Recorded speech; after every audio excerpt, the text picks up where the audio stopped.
Maître de la Grèce, Alexandre III, dit Alexandre le Grand, commence la conquête de l'Asie à la tête d'une puissante armée.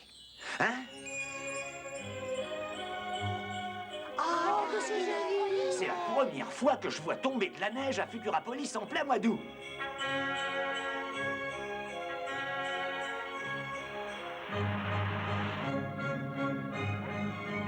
Viens vite, Plume.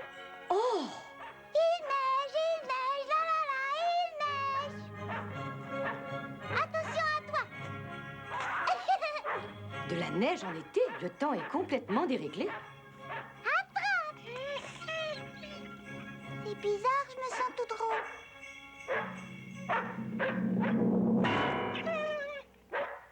Uranie, qu'est-ce qui t'arrive, ma chérie? Je ne comprends pas.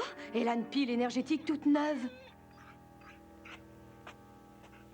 Oh, moi aussi, je me sens faiblir. On dirait que je suis en train de perdre tout. Oh. Oh non, d'une pipe, qu'est-ce qui se passe?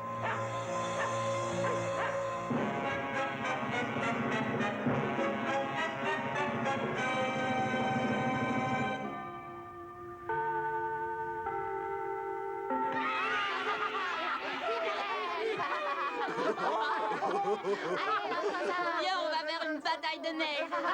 D'accord. Non, non, Astro, rentre immédiatement. Oh, mais j'ai bien le droit de m'amuser un peu. Albert Caudrine vient de me téléphoner. Cette neige-là n'est pas bonne pour toi. Pourquoi? La chute de neige pour le moins précoce a eu des effets surprenants. En effet, les robots ne semblent pas supporter le contact de cette neige synthétique composée de molécules chimiques, comme l'ont déterminé les laboratoires. Il faut être prudent, Astro. Je te conseille de rester à la maison jusqu'à ce qu'on éclaircisse ce phénomène. Ne viens pas t'ajouter à la liste des robots qui... Tiens. Ça y est, je suis encore en panne. Avance, allez! Ça, par exemple, les réserves d'énergie sont épuisées. Vous n'êtes pas le seul, monsieur Morse. Regardez. Étant donné que ça risque de s'éterniser, il vaut mieux que tu files chez toi par la voie des airs. Attends. Tiens, ce parapluie fera un très bon paraneige. Ah oui, c'est pas bête du tout. Rentre vite! Promis.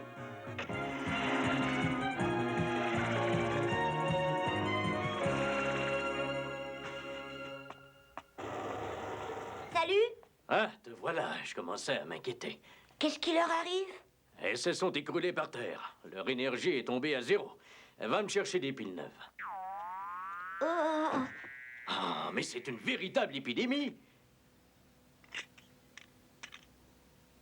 Là, ça va aller. Le professeur Caudrine te demande au vidéophone. Les choses se gâtent sérieusement, Astro. La neige est en train d'absorber l'énergie électrique de la ville. Les systèmes de communication fonctionnent encore, mais Futurapolis sera bientôt plongé dans le noir. Prends le turbo-train souterrain et viens me rejoindre le plus vite possible au Haut-Commissariat. D'accord.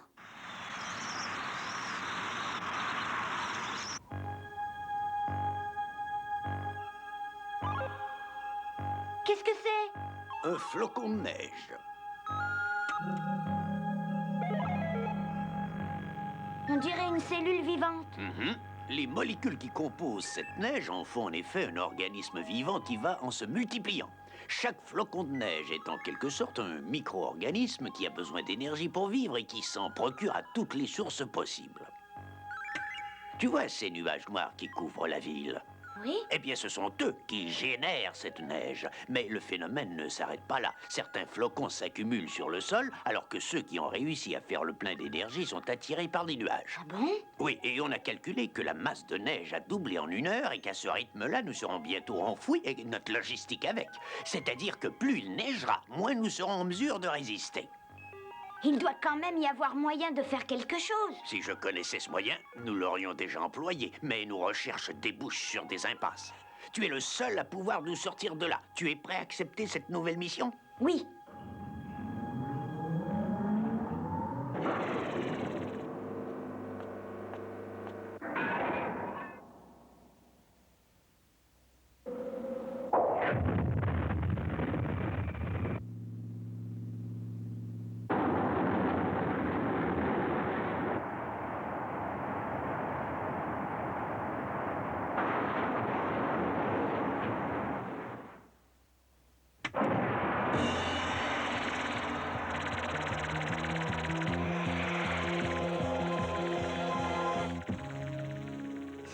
de là que viennent tous nos ennuis.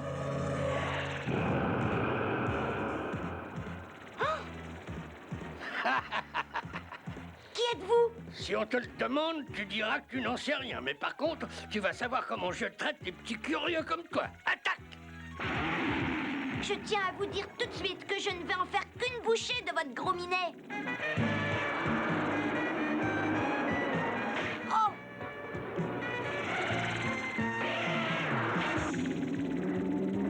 Oh! Ah!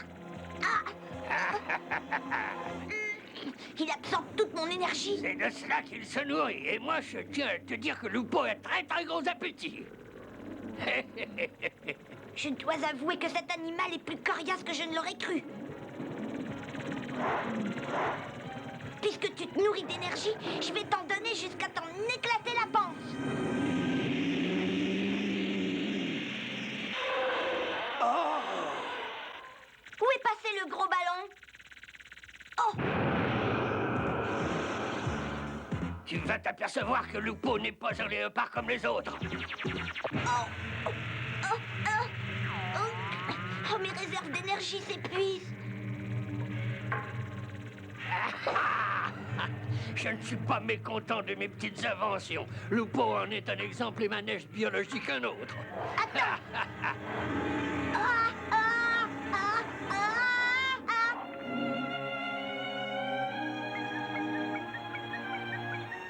Nous sommes confrontés à des forces dépassant toutes les nôtres.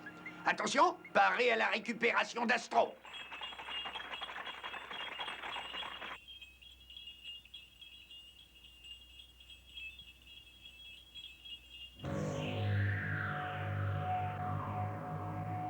Habitants de Futurapolis, j'ai l'immense joie de vous annoncer que je suis votre nouveau maître. Vous saurez bientôt ce que le grand Stanislas exige de vous.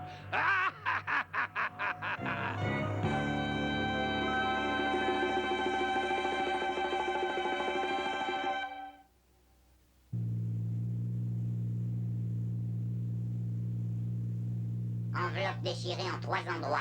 Réparation effectuée. Joint homocinétique grippé. Réparation effectuée. Cerveau électronique intact. Toutes les autres fonctions sont normales. Remise en marche. Il a fallu que nous effectuions une révision complète. Je suis désolée de n'avoir obtenu aucun résultat. Tu as obtenu un excellent résultat en nous transmettant de précieux renseignements sur le grand Stanislas, comme il se fait appeler. Parce que le grand Stanislas, c'est pas son vrai nom? Nos services d'identification ont découvert qu'il s'agit en fait d'un certain Stanislas Karadine qui se spécialisait jadis dans l'étude des combustibles nucléaires. Au cours de ses recherches sur le recyclage des déchets, il a découvert un micro-organisme se nourrissant d'énergie, mais il a disparu avec ses documents. Est-ce qu'il se serait servi de cette découverte pour fabriquer son léopard des neiges? Nos laboratoires sont en train d'étudier le morceau de queue que tu as réussi à arracher à cet animal. Mais il est temps de rentrer à la maison, Astro. Monsieur Morse doit t'attendre en bas. Hé, cocotte! Ça fait quand même drôle de se retrouver en tel équipage au siècle où nous vivons, non? C'est vrai, mais je préférerais que la neige arrête de tomber pour ne rien vous cacher.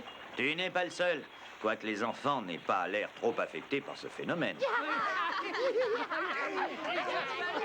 Voilà une des rares choses qui me font quelquefois regretter d'être un robot. C'est un inconvénient, je le reconnais, mais dis-toi qu'il m'arrive parfois de regretter mon sort, moi aussi. Il y a du bon et du mauvais en tout. Qu'est-ce qu'ils ont à s'arrêter au milieu de la rue, ces deux-là? Allez, avancez, bande de fainéants! Ils ont l'habitude de se la couler douce dans leur jardin zoologique. Bon, revenons-en aux bonnes vieilles méthodes.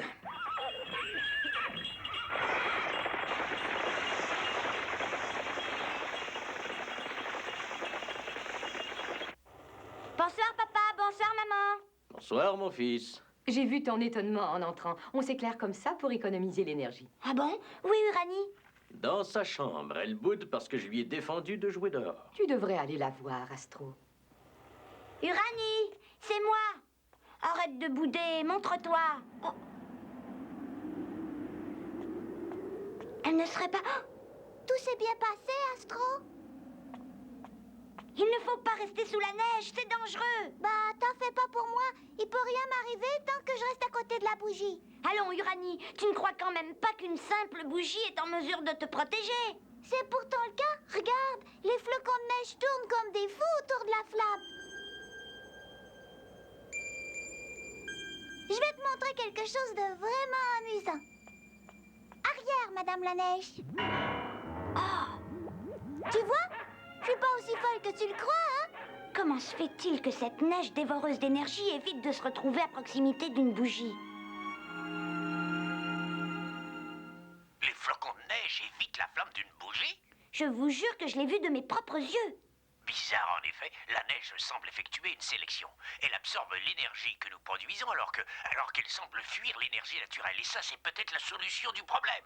Mais que voulez-vous dire? Nous n'avions aucun point de départ, alors que là, nous savons au moins ce que la neige n'absorbe pas. En termes plus simples, la neige se régale avec l'énergie artificielle, mais l'énergie naturelle lui fait lever le cœur à cette difficile. En gros, oui.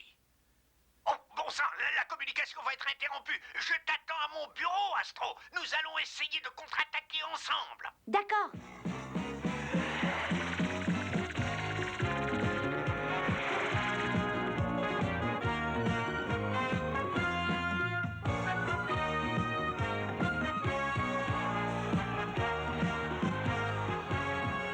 J'espère que le professeur Caudrine aura trouvé la solution.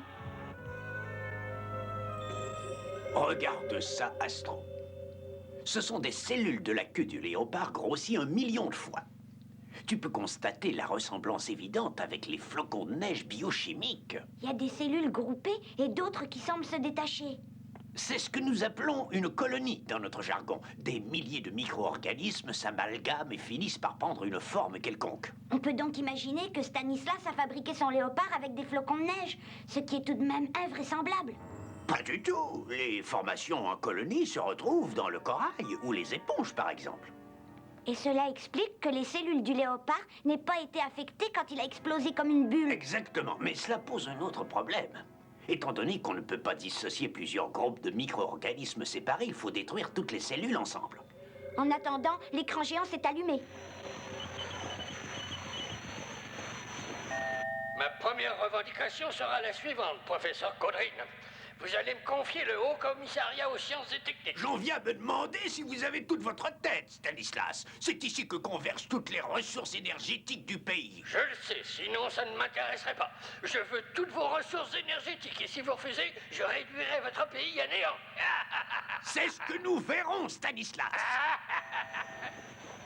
Non seulement cet homme est fou, mais c'est un fou dangereux. Et je suis prêt à parier qu'après le Haut Commissariat aux sciences et techniques, il exigera l'usine de fabrication de piles énergétiques pour robots. Non seulement il aura la main mise sur les êtres humains, mais il aura le droit de vie et de mort sur tous les robots. Oh, je vous en prie, donnez-moi une seconde chance. Comment ça? Vous m'avez bien dit que le léopard était une colonie de micro-organismes. Eh bien, nous allons former notre colonie. Quoi? Il me faut la collaboration de chacun de vous pour que ce plan aboutisse. Nous sommes prêts à n'importe quoi pour ne pas rester enfermés comme ça. Rien n'est pire que de se sentir parfaitement inutile. Tous au combat, même si nous devions perdre quelques-uns des nôtres, ce ne serait rien comparé à ce que ce fou, ce maniaque de Stanislas nous prépare.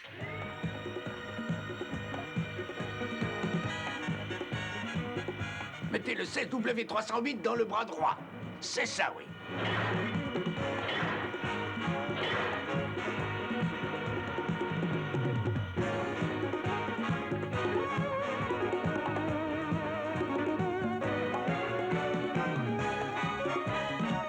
Bon, à présent, va prendre ta place.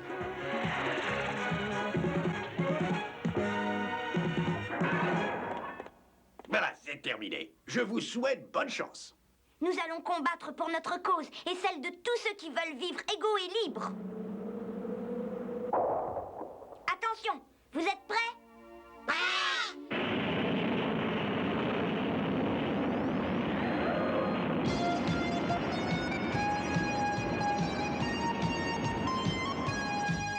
Ils ont de la suite dans les idées. Allez, Lupo, donne-leur le traitement qu'ils méritent.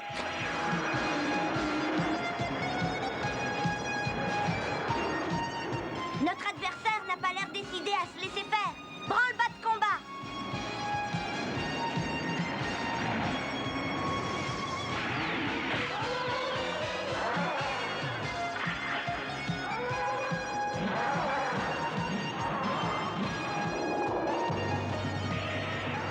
Lupo est parti dans l'espace! Oh! Non!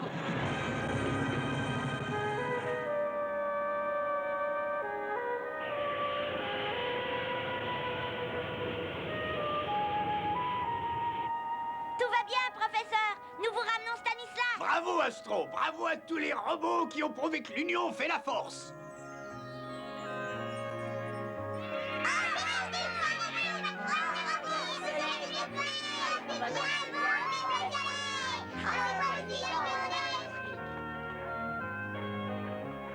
Rien ne résiste au soleil, pas même la neige biochimique de Monsieur Stanislas. Mais il croupit à l'ombre d'un asile pendant que le soleil brille.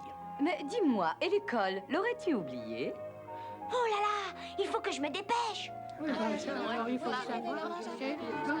va? Oui. Oh, il faut rentrer, venez, allez.